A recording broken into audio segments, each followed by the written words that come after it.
It is in our human nature to want to control life. It is in our human nature to want to have control of every little detail, of every little aspect.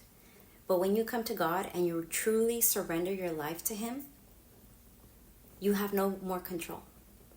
You have to truly surrender to Him. You have to surrender to His instruction, to His direction.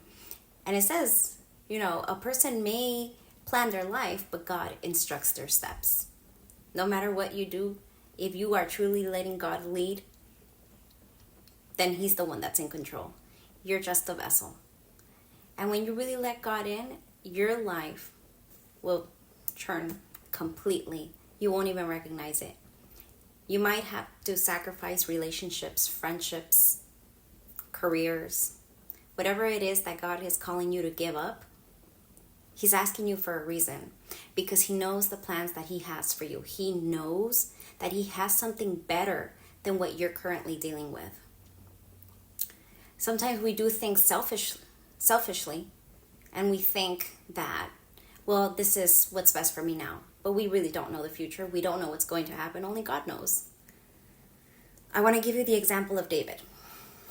David saw Bathsheba showering at the rooftop of the king's palace. He saw her and he wanted her. So what did he do? He had his soldier basically be killed at the front of the war so that he can keep Bathsheba to himself. And for every mistake that we make, there's consequences. So we can choose to live our lives and we can choose to do things our way, but just know that there are consequences to every action, whether it's a good thing or a bad thing. In this case for David, it was a bad thing. He chose to take her. He chose to have his soldier murdered.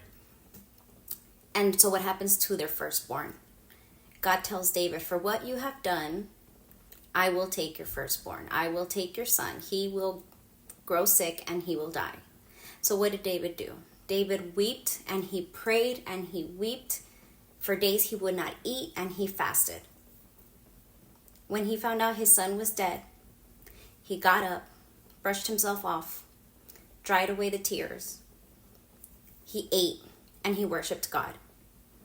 Because only God can be merciful enough.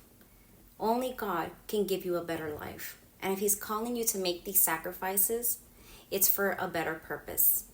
In David's case, it was a consequence of his mistake, of his actions, of his choices. So while you're ahead, choose to make the better choices today. Choose to follow in God's path. Whatever He is calling for you to do, there's no better way.